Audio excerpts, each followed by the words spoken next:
footy has always, been a big part of my life, and, the transformation to where I was and to where I am now, no one could have scripted it. There's Cracker, he's got it! Collingwood are back in front!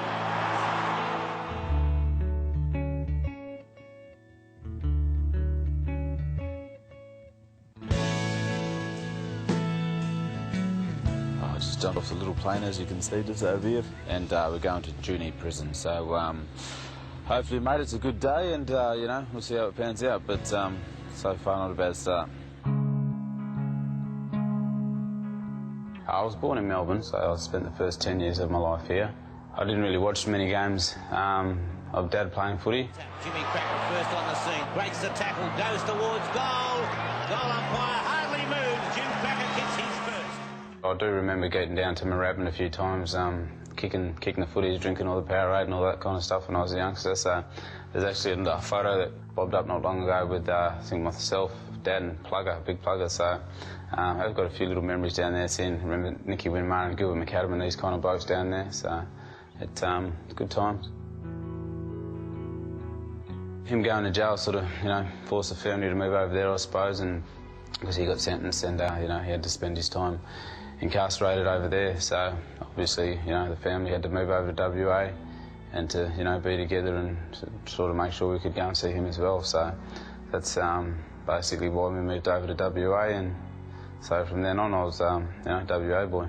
Most weekends we, try to go out and see him as a family, and obviously they're hard times, mate, and, they're not the best memories, but I suppose you, had to do the best with, the situation you were in, I suppose, and as long as we got to see him and we were able to, bit of physical contact, able to hug and things like that, it was nice, young boys trying to, turning into young teenagers, to see their father, locked up was quite hard, but, we had to try to, Mum did what she could, and we had to sort of soldier on, so to speak, and, my brother and I were there for each other and had a fairly close relationship with our mum also, and our cousins were, were out at the same age, so we just made sure we knocked around each other, and, it was sort of more of our own little family within a family, if you could sort of say.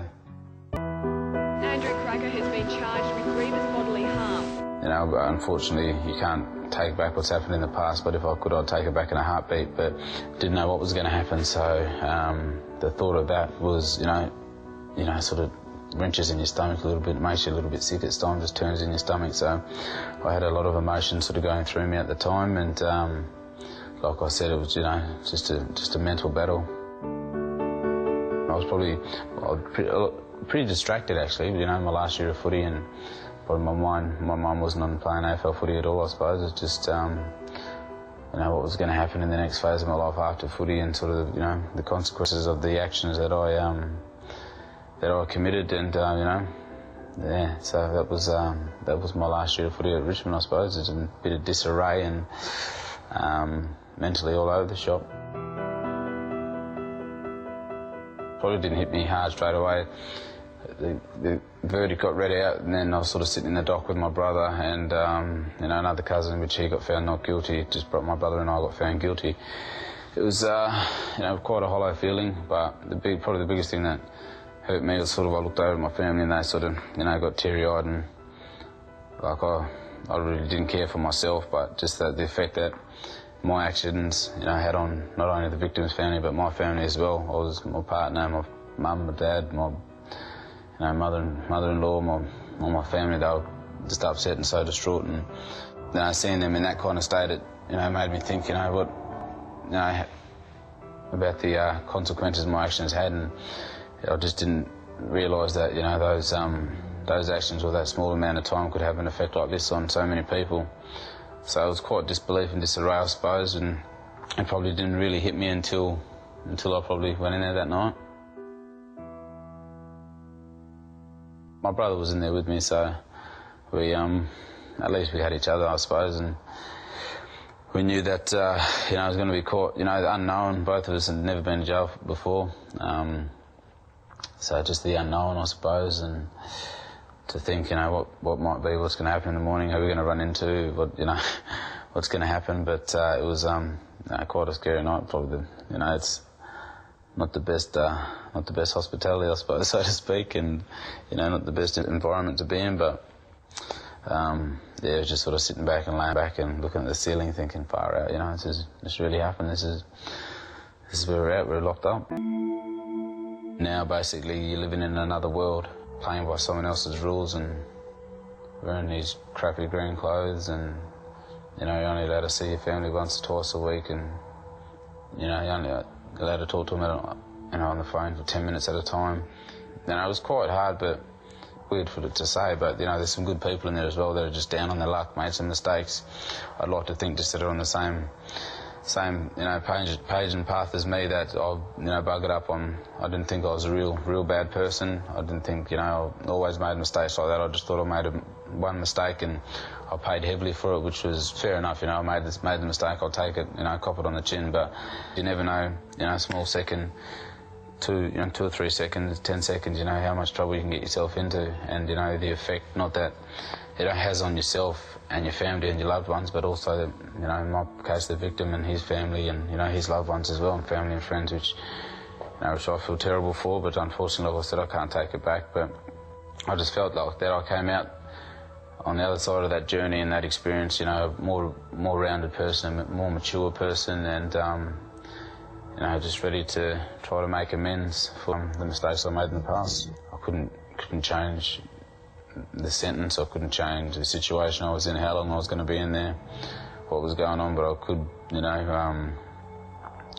I could control my attitude or how I went about things each day and things like that. So that's what I sort of try to put all my energy into, things I could control. I had a facilities to play basketball, soccer and all that kind of stuff, a couple of footy fields. Different units have different sides, so there's probably about 4 or 5 different sides in there. So we played every weekend, every Saturday morning, I think it was, Saturday or Sunday morning. So a lot of the boys always look forward to that and having a little run around. The unit that I was in, the boys took the grand final out. So that was a little bit of fun. I think it was the first time they won it on that side of the prison, I suppose. So footy has always, been a big part of my life, and it's funny to think that, me being in the situation I was in, being in the environment that, footy sort of took me away from it a little bit and put a smile on my face and half made me forget about, and, what I was, the situation and environment I was in, and, being away from my family. So I've served 16 months, and then I can put in a formal application to apply for parole, and then I can either get granted parole or or they'll knock me back and disallow it. So, just ticked a few boxes I had to do along the way to be able to make sure that everything was in, everything was right for me to get my parole, which was the case, and I got granted parole at the end of 2009, I think October 2009. So yeah, basically we just arrived here at Junee Correctional Centre, so we're just going to go in here now and have a chat with the boys. Andrew, this is Andy Walker, General. How are you? G'day. Nice to meet you. Likewise, how are you? We run on an average muster here of around about 760 on a daily basis, and of course they're from many cultures. That's really top art, really. That's awesome, isn't it? It's very, very important that we maintain their history, their culture, and to try and keep them heavily involved, we invite people like Andrew Krakouer to come along, and it really uplifts them, a social event like this. It keeps their dignity, it shows that we're interested in what's happening with them, and they're really, really happy to have him here.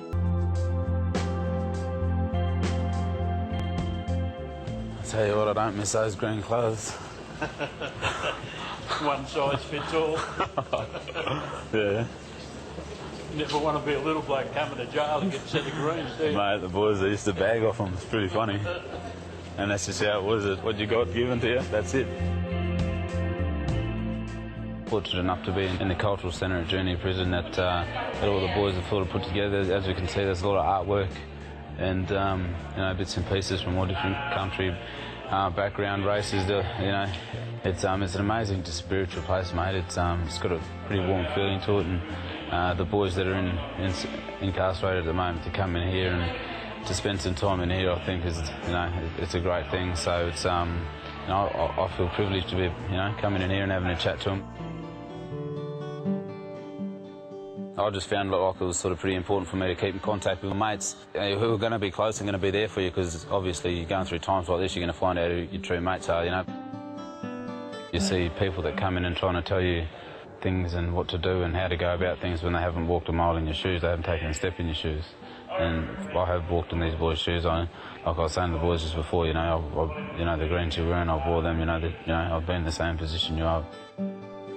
You know, you got your own time and your own family. You know, what if your missus is expecting you home or parole, and then you ring her up and say, oh, you know, oh babe, buddy, this has happened, I've got knocked back, you'd be so disappointed, your family would be disappointed, you know, so it's just little things like that, man.